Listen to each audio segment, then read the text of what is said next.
My name is David Flynn. I am the Director of Admissions at the Holderness School. I am also a member of the class of '96, having spent 4 years as a student at Holderness. Before I pass things off to our head of school, Phil Peck, to introduce our panelists for the evening, I just want to say how lucky we are to have this group of people together to talk about making a life in the outdoors. In a time where I think many people are hanging out pretty close to home, when things do open back up, hopefully some of the stories and the input and the insight we hear tonight will encourage you and make you want to get outside and have some fun. Before I pass things off to Phil, I just want to quickly say that not everyone might know about Holderness School, and I just want you to know that we are a school of 280 students located in the Lakes region of New Hampshire. We are just south of the White Mountain National Forest. 280 students from 26 US states and 17 different countries. And what we look for in our students are kids who are motivated academically, but want balance. They want to be able to laugh every day. They want to be able to pursue their passions in the outdoors, in the arts, in service work. And we provide that balance and those opportunities to our students. So it is a happy community. It's a joyful place where kids can really be known and loved. And so that's a little bit about Holderness School. I'd like to pass it on to Phil Peck to introduce himself and our panelists this evening. Thank you, David. The one thing I would add to what David just said at the end is known and loved and challenged. And one of the ways, and let me introduce myself. I'm Phil Peck, but more importantly, I was a former teacher, coach, and one of you, an advisor with Chris Davenport, Nikki, and Jake. But the one thing I would add is that to be challenged. And one of the ways that Holderness, I think uniquely, I hope uniquely, challenges our students is the way we embrace this amazing environment in which we live in the White Mountains of New Hampshire. So it's a really unique location, and to put Holderness in the suburbs of Boston, it just wouldn't work because so much of what we do is in the outdoors. But let me take a moment, and I can sort of be a proud papa or former coach or former teacher of these guys and just brag about them for a second. And it almost doesn't need to happen, because I assume if you're on this Zoom, you know something about one or two or all three of these remarkable people. The first thing I'll say about them is that what they are, that's impressive.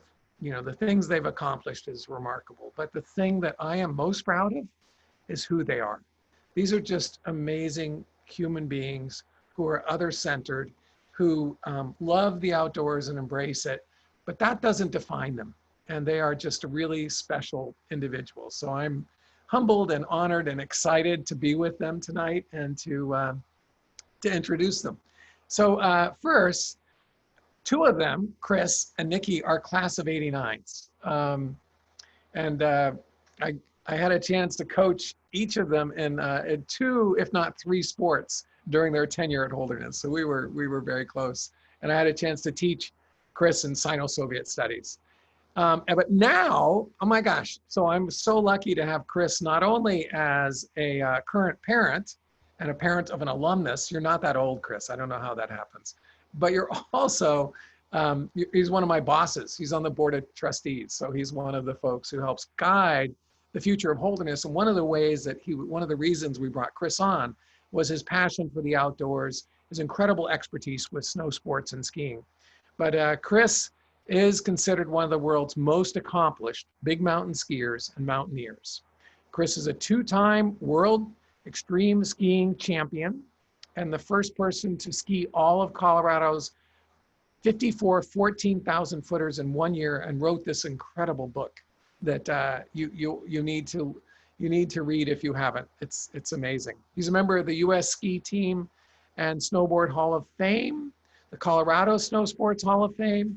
In addition to countless free skiing and big mountain championships and accolades, Chris is one of the few people in the world to ski down Mount Everest, which I'm going to talk about in a few minutes, but we'll wait on that. When not throwing himself down mountains, Chris can be seen as a commentator for ESPN, ABC, sports, outside television, and as an announcer for the Olympics and World Cup ski racing events. Chris, it's great to have you with us tonight. So Nikki and I actually, last year, she received the Distinguished Alumni Award at Holderness. And as a result, we got to, was it Mount Eisenhower, I think? We got to take a group of kids up Mount Eisenhower, which was wonderful. So she stays connected with the school.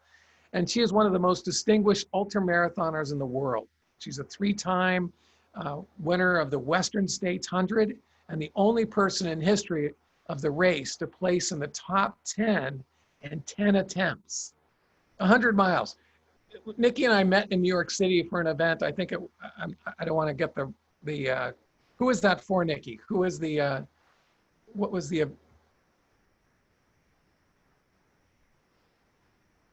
Yeah, that was for a North Face Challenge running race that I was there. It was so amazing to have you in the audience at the panel discussion there. So we went out to dinner afterwards, but beforehand she said, oh yeah, it's relatively short race. And I was thinking, oh, well, for Nikki, that's probably 20 miles. It was a 50-miler.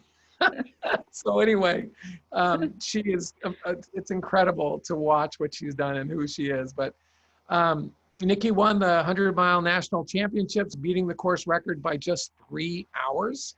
She's also a 4-time 50-mile national champion and has been represented the U.S. On the 100K national team for 6 years. Nikki won the brutal Marathon des Sables, a 156-mile race across the Sierra Desert, 156 miles. She also holds the women's record for the fastest time on Vermont's Long Trail, which was made into a documentary, which was really moving if you have a chance to see it, called Finding Traction. In addition to her racing accolades, Nikki uses her platform to advocate for mental health and wellness. Welcome, Nikki. Thank you. Jake Norton, Jake and I recently did Outback, and Jake did this remarkable video that I hope many of you have seen on the Outback program during its 50th anniversary. And the thing about Jake that's incredible is that he and a schoolmate, Josh Pavic, class of '94, put together this remarkable video and really made it possible for us to capture a signature part of Holderness in a way that nobody else could. But Jake has summited big mountains since the age of 12, so he comes by it honestly through his family. Jake finds his joy on snow sport peaks. He loves adventures. It has taken him to the top of Everest multiple times and major mountain ranges across all 7 continents. At the age of 25, Jake joined an Everest expedition where he helped to locate the remains of renowned and doomed mountaineer George Mallory and Andrew Irvine. A professional photographer, his picture of George Mallory was on the front page of Outside magazine. And he's taken photos for National Geographic, Outside, Vanity Fair, and others. Following a devastation earthquake in 2015 in Nepal, Jake also stood as a staunch advocate for the Nepalese people in support of aiding reconstruction and rehabilitation efforts. And Jake is also a recipient of the Distinguished Alumni Award.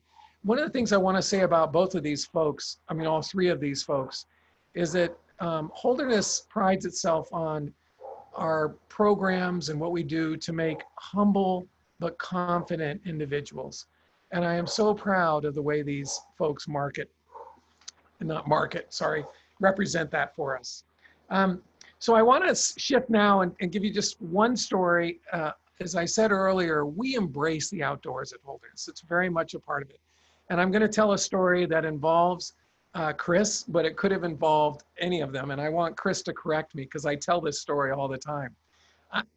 Before an assembly, and we have assemblies once a week, and we get our school together 5 times a week as a whole school. But before an assembly, I was sitting at my desk, and I got this email from Base Camp on Everest, from Zach Zaitsev, class of '95. And I'm like, oh my gosh, I thought Zach was climbing Everest. Why am I getting this email? And he sends me this email and he goes, Phil, you're not going to believe this. And first off, I'm like, I don't believe it that I'm getting an email from you from Everest. But anyway, he says, I had the most amazing experience. That was a very Holderness experience. And let me share it with you. So he said, I was climbing Everest and it was a tough climb, but I was climbing it and coming down. I ran into this person and we got talking and looked each other in the eye, and I said to him, there's something about you. I got to tell you, I went to a little school in New Hampshire. He goes, you went to Holderness? He said, yeah, Lyndon Mallory, class of '03. Oh my gosh, Zach Zaitsev, 95. And they got talking, and it was like, Everest is a mountain which has, a lot of middle-aged and older folks who are just going to summit, but that ability to be interested in what was going on and who this person was, they connected. And so I read that and I'm like, oh my gosh, that's incredible. And then he goes, but the story gets better. So anyway, he summited, and it was a tough summit and some real hardships that he had. Summited, but he said on the way down, I'm coming down, and this is where Chris may correct the details. But anyway, he said, I ran into this guy and he had skis on his back. And I'm like, oh my gosh, this is really interesting. So we started talking to him, and then one of them said, there's something about you that's really different. And this goes back to that humble confidence and interest in others. And Zach said, I said, yeah, so do you know a little school in New Hampshire called Holderness? And Chris goes, Holderness? I went to Holderness. I'm class of '89. And Zach goes, class of '95. And then what Zach finished with is he said, whatever you do, make sure that everybody knows each other's names and everybody looks each other in the eye and says hi, because you know what?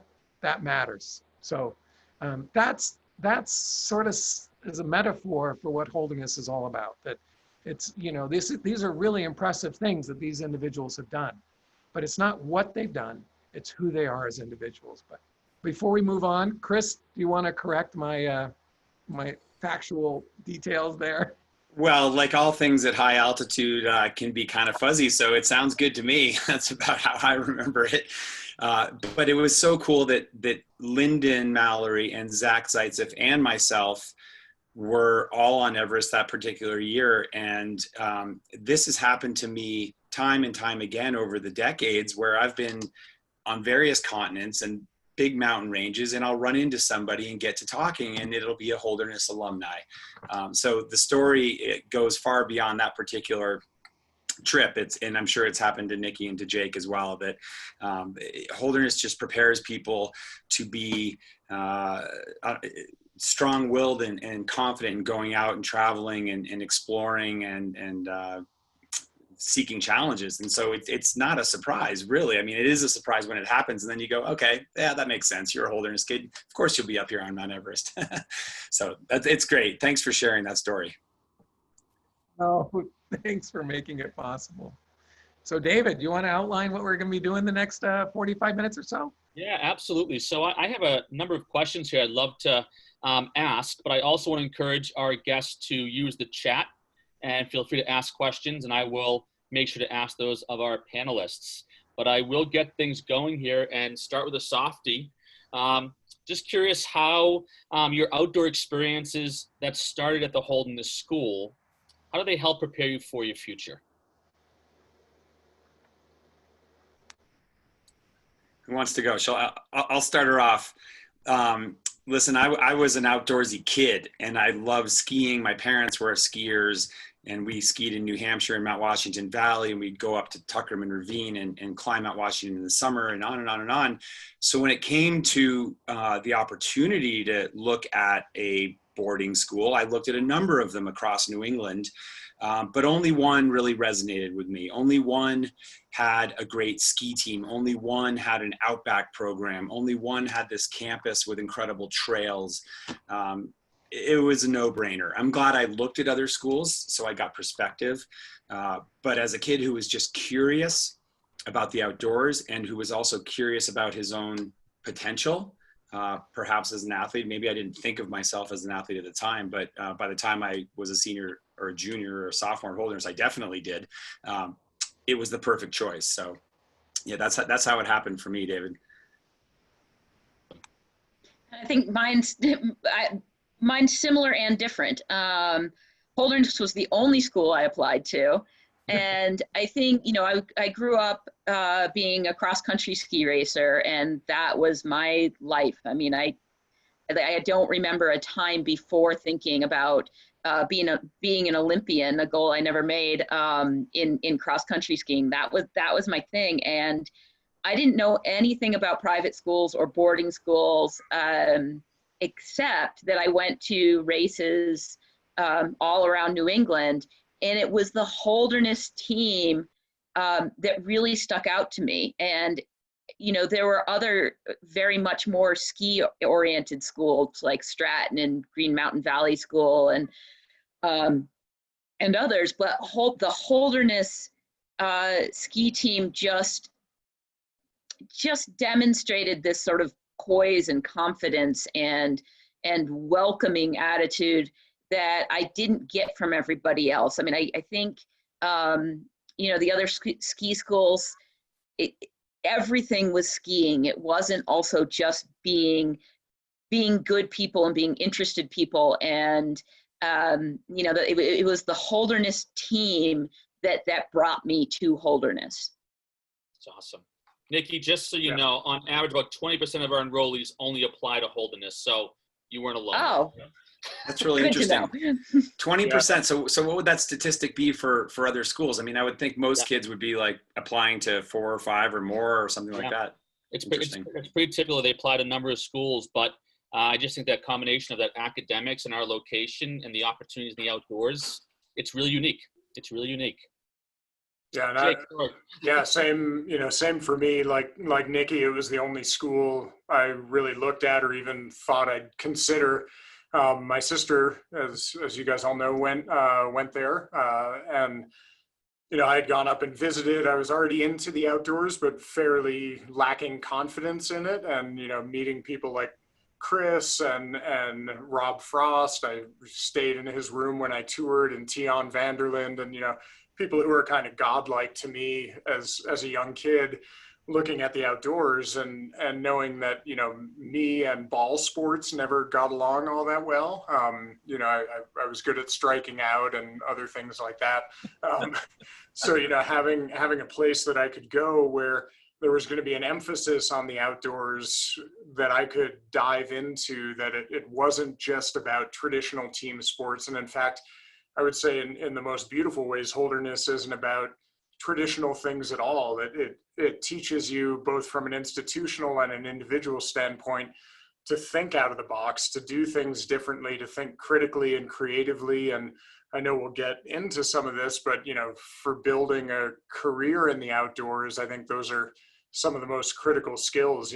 If you're just wanting to do the same old all the time, you're going to have a hard time, buying a car or paying the rent or surviving long in this industry. And so being creative, being hardworking too. I mean, I think that's one of the things that Holderness, not directly in the outdoors, but it's one of the few schools, correct me if I'm wrong, that still has a very strong jobs program, where I remember as a sophomore being out 20 degrees below zero, raking leaves in front of the chapel. And it seemed like a hardship at the time, but looking back on it, I'm like, I mean, those skills are critical when you're on a big mountain somewhere, to just know, hey, pick up a rake, pick up a shovel, start a stove, do what you have to do to get by. And it puts your ego in its place very quickly. And so, I mean, for me, the whole ball of wax was perfect, and there was never a thought to me that I would look anywhere else but Holderness. Awesome.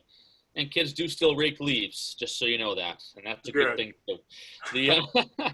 So, obviously there's a time when everyone feels like they have a calling to a certain sort of path in their future, right? A career, and yet a career in the outdoors is a challenging one in many ways, physically, mentally. At what point did you come to sort of a realization that you wanted a life and a career in the outdoors? Yeah, I mean, I'll jump in. I guess for me, it was never really like an epiphany or a singular moment. I knew that I loved climbing, I loved the mountains, I loved travel and adventure in kind of this big generic sense. And my experiences at Holderness did really instill in me the fact that that was possible, that pretty much anything is possible if you put your mind to it and stick to it. And that I could go after what I loved, what I was passionate about in life. And so really for me, post Holderness, it was never a question of, maybe I'll go into career X, Y, or Z. It was just, this is what I love. This is where my passion lies, and the confidence to say, I'll figure it out. It may not be perfect, but I'll put the pieces together. Awesome. I would just echo what Jake just said. Following your passion. When you leave Holderness, you have confidence to do that type of thing. Maybe you love skiing. Maybe you love climbing. Maybe you love the arts or music or whatever it might be. That experience at Holderness, I think, allows you to follow that thing that you love. And for us, it was the outdoors, and we made careers out of it. But at the time, I think back to the late 80s and into the early 90s, people didn't think about the outdoor industry as a career path. I mean, it existed, but it wasn't like this thing. You can be a professional runner or professional mountaineer or a professional skier and make money. It just didn't really exist. Now we have this very mature, very robust outdoor industry.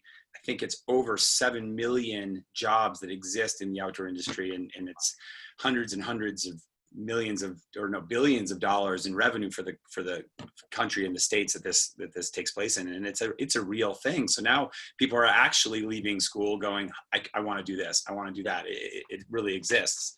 Yep. Yeah, and my introduction to getting into running came about quite organically as well. And, it's looking back, it's really, it's amazing to see how the outdoor industry has grown. And, mine came as, my sort of running career came as a side effect of something really horrible. And so when I was ski racing and training for biathlon, I developed a very severe case of depression, and that was definitely at a time where no one talked about depression, and the only time I could be at peace, and the only time I could think outside of the cloud that is depression was when I was walking or running outside. And so running came to me as this thing that sort of that allowed me to live through devastating disease. And and I went and I had given up I thought I had given up my athletic dreams when I had lost 25 pounds in 3 months, and I couldn't ski. Like I couldn't even hold my rifle. I was so weak. And so I decided to go to graduate school, and thought that was the end of my outdoor athletic life. And then I found that what running gave me in the ability to survive depression, it also gave me in the ability to thrive in graduate school. And so I kind of started running, and I was in Philadelphia. I couldn't ski, and that that need to run then just grew into a life where running could be the center of it. Yeah, awesome. Phil, we talk a lot about at Holderness how we really want to instill in our kids, a love of activity. Can you talk a little bit about that, or Nikki or Chris or Jake? Can you talk a little about how perhaps Holderness did that for you? Because I think at Holderness it is different. Kids don't want to sit around and twiddle their thumbs. They want to hop on their bike and go for a ride. They want to hike out to the ski hill. Can you talk a little bit about those experiences and how that impacted you?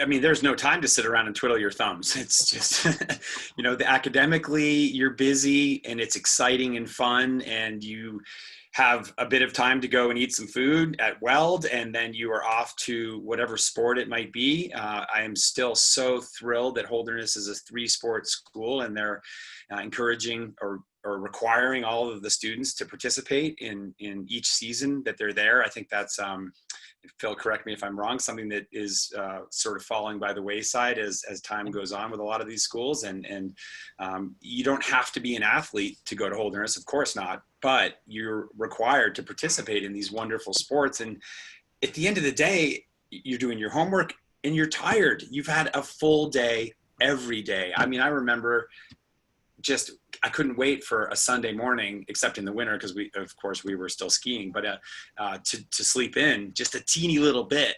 And I don't know if that still happens today, but you're just busy, and that's great. Yeah, it's true. Yeah, I would agree and totally echo what Chris said. I mean, I think for me also a big turning point at Holderness was the first time for me in my life where it was cool to excel or try to excel at things. Like, you know, to get an A on a paper wasn't to be a dork and kind of relegated to, you know, sit in the corner of the lunchroom alone. It was like, wow, good job, that's cool. And then you might not have been for me, like I always correct my kids. They always say, oh, Dad, you played football. I'm like, oh no, I was a member of a football team, but playing was a different thing.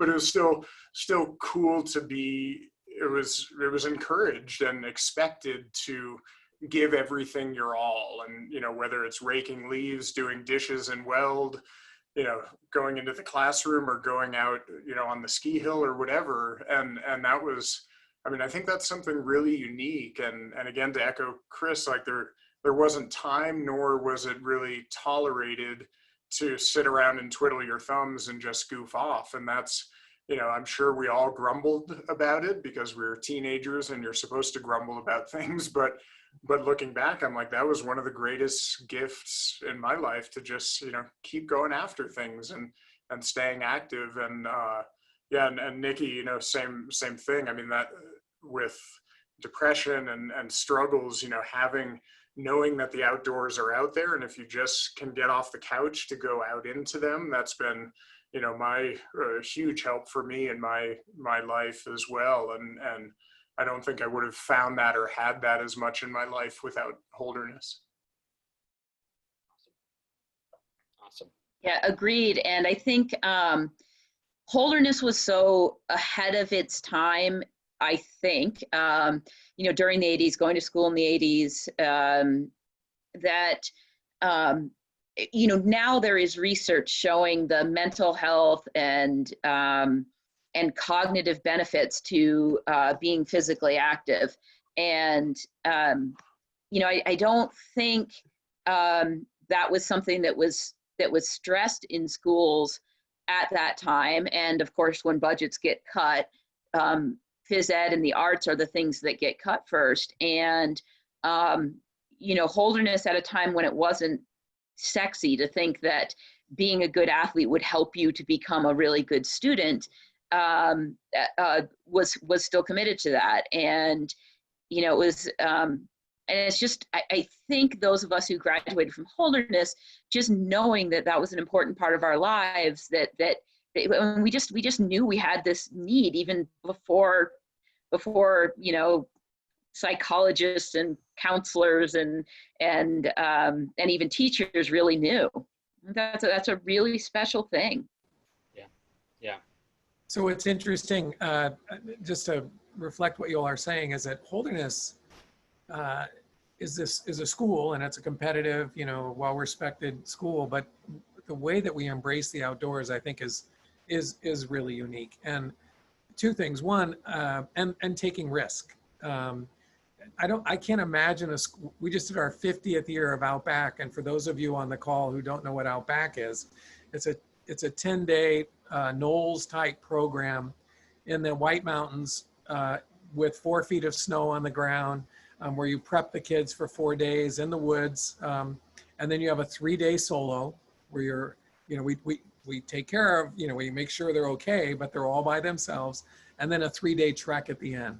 And you know, it's one of those, almost nobody comes to Holderness for that experience, but nobody leaves Holderness without, and that was the amazing movie that Josh Pavek, class of '94, and Jake put together to capture that, the essence of it. If you haven't seen it, it's just incredible. But I think in many ways that's a metaphor for who we are. We're willing to embrace this environment we're in. We're willing to take risk, and we're willing to really nurture community. And one of my questions for you all is, COVID is a time that's none of us have ever seen, right? And what is your experience in the outdoors, your understanding about Holderness? What are opportunities, and for the people listening, what are opportunities during this time that has so many challenges for all of us? Well, I think that one of the things that COVID is doing is bringing more people into the outdoors, at least in the US. If you live in a place where it is safe to get into the outdoors, where you can really get alone in the outdoors. I live in a town that it's kind of where every Holderness graduate would kind of be. Bozeman, Montana is a very, outdoor, high achieving kind of place. And what was super interesting initially was to see some of the values that Holderness has, but in other people who are passionate about the outdoors. We have our cross-country ski area here, which is a nonprofit,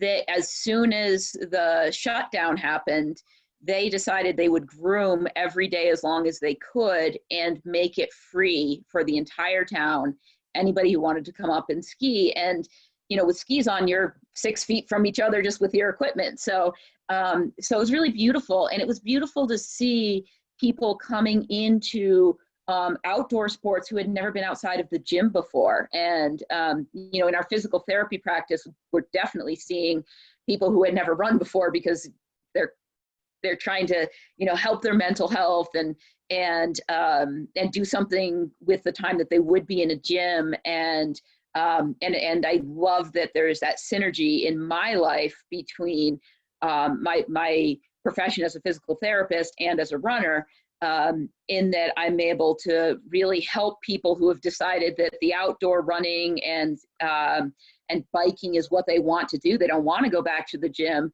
I'm so honored that I'm in a place where I can help people to do that. And kind of guide them to guide them into running without serious injury.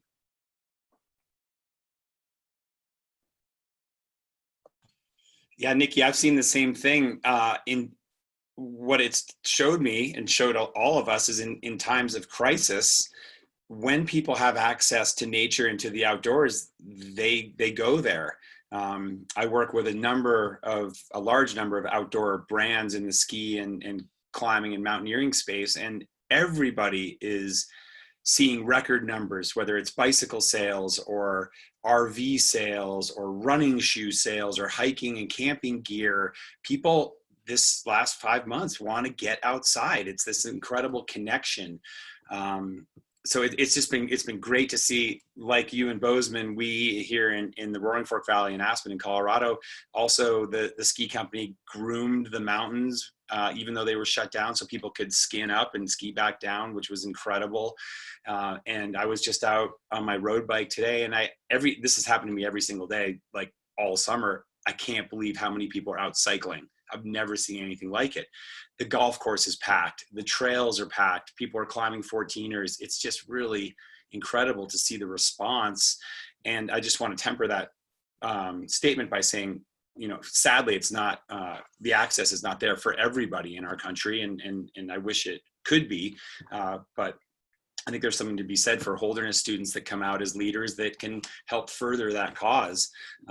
So it's been pretty interesting for sure. It's a great time to sort of see what the potential is for our outdoor industry. And Jake, I know you've seen it as well in what you're doing.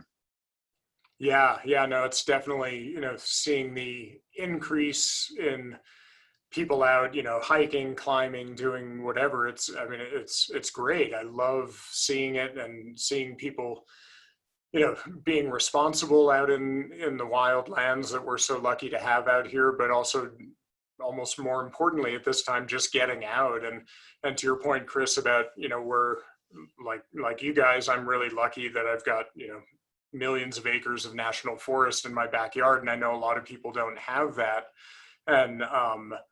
And one thing I always think about is, like, we tend to think of the outdoors as, oh, it's got to be up in the Rockies or the Whites or something. But, the outdoors do exist in cities. It's outside, and, and we can figure out ways to social distance. And from that mental health standpoint that I think we're all struggling with during these crazy COVID times, just getting out and walking, and if you want to, put some adventure in it in the city. This is one of my favorite things to do when I'm visiting cities, is just, as long as it's safe, go get lost, go wander, take a new way to the market and see something new and do things differently. And you can get that, hopefully not too much adrenaline rush, but maybe a little bit in a healthy way, and go do things differently, get the heart pumping. And I think that's so critical during these times. And if you have access to the wildlands, then go out there as well.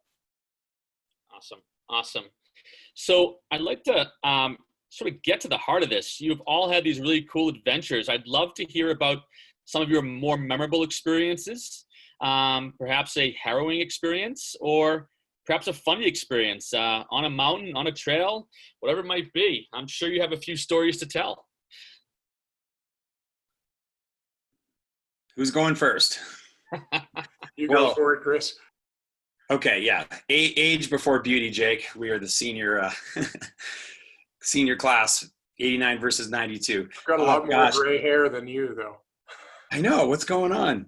I don't know. More stress or something. I'll introduce you to my stylist. I get colored every week. Perfect. No, just kidding. Oh, gosh. A life in the outdoors is a life of stories. Every day, every mountain, every ski experience. There's so many.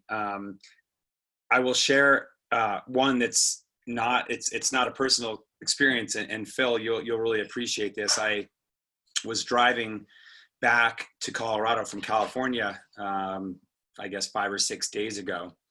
And my phone rang, and it was one of our classmates at Holderness who I hadn't talked to in a while, Tyler Hamilton. And for those of you who don't know Tyler, professional cyclist, Tour de France racer, one of our closest friends at Holderness, ski racer, just one of the best people ever. And I hadn't talked to him in a while. And so I'm just driving across Nevada, middle of nowhere, got plenty of time on my hands. And so we talked for like an hour. And one of the things he said is, of course, for those of you that do know anything about Tyler, he was caught up in all the doping scandals of cycling in the 90s and 2000s and whatnot. And he said, Chris, I look back on my career and there's a lot of things that I would change, but the one thing I wouldn't change was our experience at Holderness. And it gave me the goosebumps. I mean, I was just like, oh, this is so awesome. He was another one of the many professional athletes that came out of Holderness School. And I think back, kind of with similar thoughts. I wouldn't change much about my career. I didn't have the sort of trials that he had, but I certainly wouldn't change that Holderness experience. So I'll just kind of lead with that, and maybe we'll get into some more like specific mountain experiences later. I'd love to tell a really harrowing story about Mount Everest, but professional mountain guides do a lot of great planning, and so we had kind of a perfect trip and nothing went wrong. So I don't know what to say about that. Jake, maybe you have a better one for Mount Everest. I mean, actually, Jake, I want to ask you, what was it like on the north face of Mount Everest as you walked over off the fixed rope, off the route, on your own? I think you were with Conrad, and you saw George Lee Mallory's body like 80 years later or whatever it was. What was that moment like? Yeah, that was, hard one to explain. I mean, it was certainly the most memorable Everest experience I've had, far, far more profound in so many ways than the times I've snuck up and snuck down from the top. But yeah, I mean, it was, I think the best word was humbling, because, there we were, Chris, I mean, you're waddling around these days and you're living in a sleeping bag, $1,000 down suit, $1,000 boots, crazy gloves and all this high-tech gear, and we're standing over the remains of a guy who had walked at least that high 75 years before in a tweed coat and woolen knickers, and less than I'd wear out on a cold day in Colorado. And it was, for me, that, yeah, humbling was the biggest thing, because it was so apparent that we were, regardless of whether Mallory and Irvin reached the summit, we couldn't hold a candle to what they had accomplished, summit or not. And it was a nice, beautiful humbling, not one of those gut punches, but a good one. Yeah. I want to ask Nikki a question too here. Dave, I'm going to steal your thunder with the questions, but Nikki, as I was coming back, I was just in California, and I was up on Squaw Valley, and I went and ran up to the top of Granite Chief, and I was thinking about the Western States 100. Of course, that's where one of the most famous ultra races in the world starts in Squaw. And can you describe what it was like at the beginning of this race? You've got 100 miles to go. You don't know what's going to happen. What does it feel like at the beginning as you're going up and over Squaw Valley ski area versus those last couple of miles where you're going to finish? Because it's like two different mindsets. How is that? Yeah, and it's interesting that you asked that about Western, because Western was my first 100-mile race, and luckily it went really, really well. But I have learned to love running. It's my safe space. It's my thinking space. It's where I figure stuff out. And so I'm not sure that everybody thinks this in the beginning of their 100-mile, but I was just so excited because I got to see, 100 miles of this really cool trail with a bunch of people who I really love. I mean, by that time I was 5 years into my ultra running career, and I love the people of ultra, and it's very much people who just thrive in the outdoors and just love adversity, and it's kind of our people. And so those first few miles were exciting. They weren't. I didn't have trepidation, and very quickly, once you get up on top, you're in snow, and it just feels like you're back at Holderness, like just being silly and running through the snow and falling down, and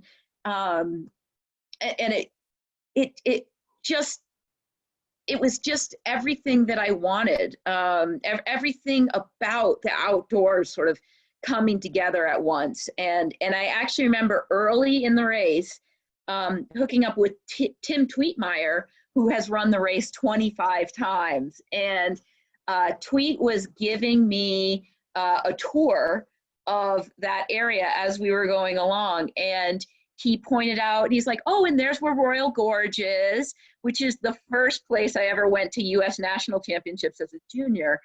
And it just brought all of my history with me into that race. It was just absolutely magical. Awesome. Jake, did you have another story you wanted to share with us? Did I? Yeah, oh, I think you're on the head with that question, but any other interesting stories you've had or you want to share? Yeah, I guess for me, so much of my time in the mountains is kind of reflecting on those who came before. I think one of my, aside from the Mallory trip, one of my favorite times on Everest was a very unsuccessful one for our team when we went to try and repeat the West Ridge that had first been climbed by the Americans in '63. And actually their original route, Tom Hornbein and Willie Unsold, has never been repeated. And yeah, we certainly got our butts kicked by the mountain. Again, it was that beautiful, humbling experience where we were like, man, Hornbein and Unsold did this, 50 years before us, and with far less knowledge, far less equipment, and did it in style that we couldn't even hold a candle to. And we, to our credit, we did have some weather challenges that year, and some harrowing experiences with ice fall and rock fall and whatnot. But I just love those experiences when you're reflecting on those who did it first, who came there before you, and you're like, geez, that's amazing. So awesome. Jake, I absolutely love that. I was a history major coming out of Holderness, going to the University of Colorado, and majored in history. And of course, nothing's more interesting to me than the history of mountaineering and skiing. I love it. There's so many great stories, and you just told one of them. And so I think for me personally, David, just another kind of answer to your question is the combination of those passions, the academic passions with the athletic side of it. I came out of Holderness just so curious about the world and about my own human potential, like what I could do. It wasn't just in college, but afterwards, like trying to figure out like, what are we all capable of?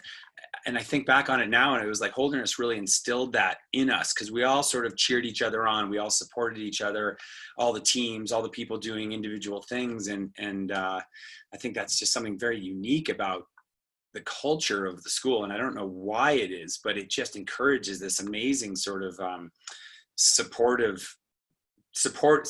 each other's passions. You're always like pretty fired up on like what the other person's doing, which is just, it's really interesting. And so I'm always very thankful at Holderness for, I wasn't like a star student, but I did have passion for a subject or a few subjects, Spanish and history being the two, that have stuck with me my whole life. So that's kind of cool. It's awesome. It's awesome. We have a question from an alum, Adam Weiser, class of 91. Adam, I hope I'm saying that right. He says, it's great to see all of you. What would you say to the next generation of kids who are growing up in a world that is more and more focused on technology and social media? How would you suggest they find a balance? I have a great story about that. I had the pleasure of going to Lake Powell in Utah, southern Utah, in June with two of my Holderness classmates, Tracy McCoy and Jen Comstock. And we had 11 or 12 kids with us. I think 7 of them were Holderness alumni or current Holderness students. We had no cell service for 7 days. And at the end of the trip, that's the one thing, I mean, it's beautiful, and we were wake surfing and hiking and doing all this great stuff. But at the end of the trip, the one thing that everybody loved was being away from social media and being away from their phones. And they wouldn't have sought that out, or they wouldn't have known to sort of do that. But when they had the opportunity, or were sort of forced to go on a trip and not have cell service and access to the internet, it was amazing. So Adam, to your question, like, do everything you can as a parent or as a teacher or whatever it might be to just create those opportunities, because kids will embrace them if they're presented with the chance. So Adam Weiner is our one student who's on the, I think who's in the group who's on tonight's call, and William did Outback this year, and he's very tech savvy. He's very capable in that front, but I'd be curious if he would write in the chat what that was like for him in today's world. And of course, Topher could be in the other room, Chris, so he might, but I think in today's world, that 10 days without technology is a really powerful opportunity for kids. So Jake, sorry. Oh, no worries. And yeah, Adam and I were dorm mates in Hinman back in, I think, Adam, it was 1990, I think, so a long time ago, with Mike Branya and Pete Hansen, many moons ago. But legends, all of them. Yes, those were fun times.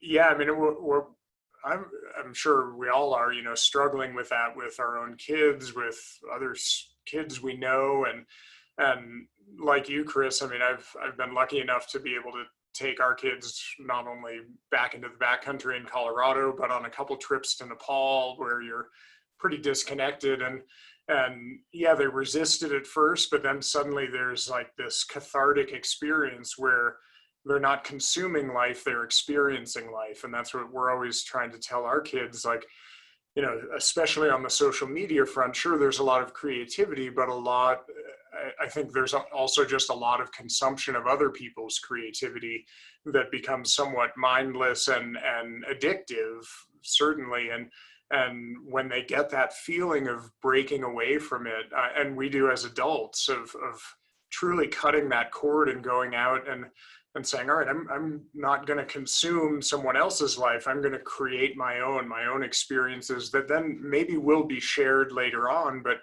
that's such a richer experience.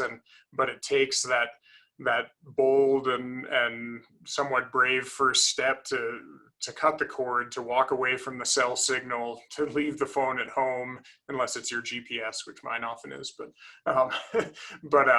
you know, and be willing to go out and really create your own experiences. But I know our kids love it when we force them to go out and do it. And back to Holderness, I mean, seeing on Outback this year, seeing the students out there, you know, at first kind of jonesing for their phones, you know, several of them were talking about how they were, you know, reaching into their pocket and it wasn't there because they're not allowed to bring them out.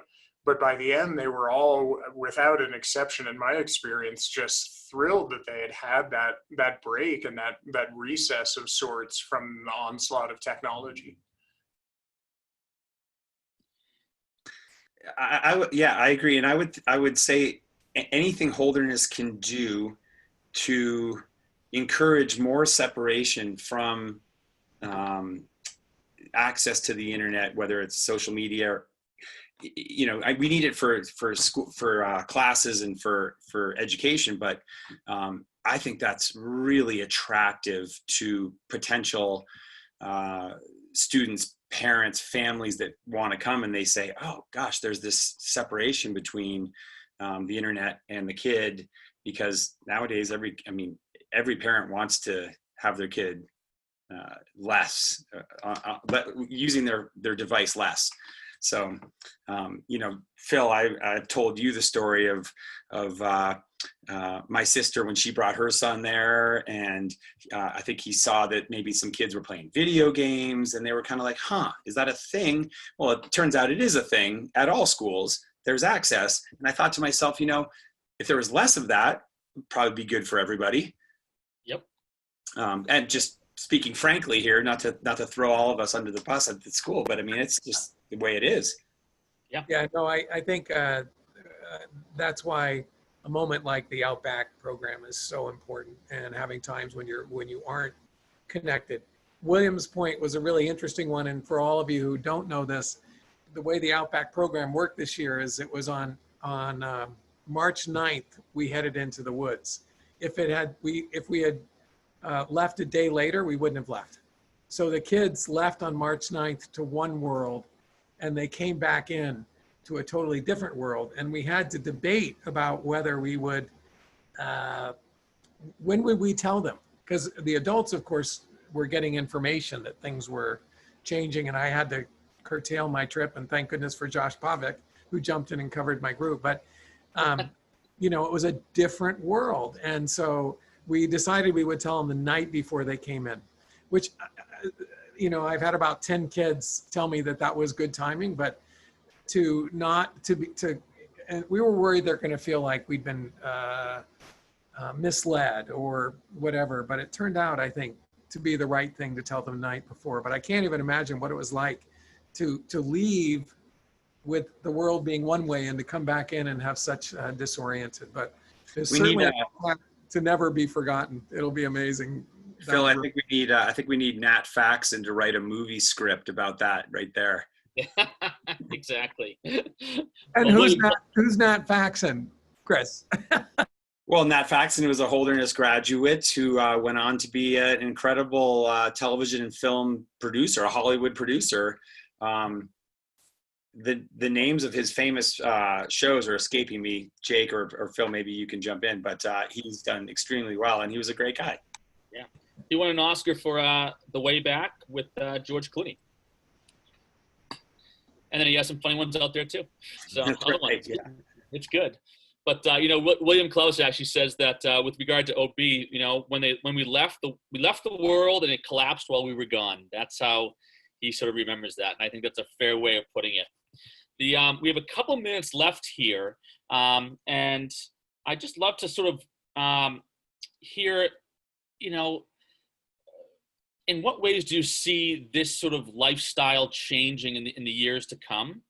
And, you know, what is the future of adventure-related activities? Yeah, I mean, oh, go ahead, Nikki, sorry. Yeah. Oh, well, I was just thinking that through COVID and through social media, more people have access to adventure activities. You know, I didn't realize throughout my life how privileged I was to be able to ski and run and do all these wonderful things that people, you know, I mean, 15 years ago, people thought, oh my, they hadn't heard of ultra running. They weren't, you know, they'd be like, oh my God, you go out and run 100 miles. And it's something that most people in their prime of their fitness can do if they want to. And I think by opening, I think our generation opened this door, for better or worse, and well, I think mostly for better, to the outdoors and to the adventure lifestyle. And I think we are going to start seeing more diversity in the outdoors. I think it's been something that has been sort of only attainable by people who grew up in areas where they could access that. And so I think we're going to see, I mean, we're seeing huge growth in all of these sports, as Chris talked about earlier. And I think we're going to have people coming up with just fascinating activities in the outdoors that we can't even conceive of right now. Yeah. Is there one thing on your sort of to-do list that you haven't yet experienced or attempted or accomplished that you want to do that's still sort of out there for you? David, you know, I've made it this far with all of those accomplishments and I'm still alive, so I'm good. No, there's always fun things to do, but you know, one thing that the mountains will teach us is that we're very vulnerable, and I've always considered myself a student of the outdoors, always be learning, never feel like you know everything or know enough, and that's served me well. And I'm sure Nikki and Jake would agree that the humility that comes with a Holderness education and being open to new ideas and new experiences is plays a part in kind of succeeding and surviving, if you will. So I've been in my share of accidents and avalanches and things like that, and I'm still here. So I'm pretty happy, like dialing back the risk a little bit for the foreseeable future as I approach the big 5-0 this year. Yeah, I think that's a really important point, Chris. One of the hardest things that I've ever done in my life was keeping racing on a professional level when I was no longer the best in the world. I mean, I had a 6 years, 11-month undefeated streak in ultra running, and as my body slows and as it changes, I am just so happy that I stayed with it, that I stayed in the sport despite slowing down. And it was really hard, and it was much harder than I ever imagined it would be, to sort of face that. I mean, I thought that when I was running, well, it's just the running I love. And I didn't think I would fall into that,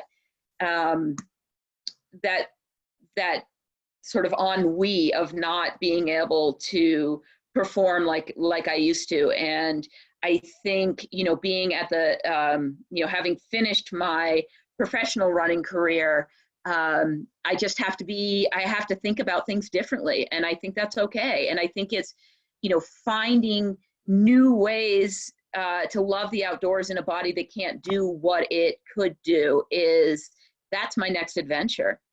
Awesome. Yeah, and I would just echo what everyone said as well. And in terms of what's coming down the pike in terms of looking at a career in the outdoors for all of us, maybe in different phases of it, but those going into it. I mean, I think, as we all know, the world is a different place now in many different aspects.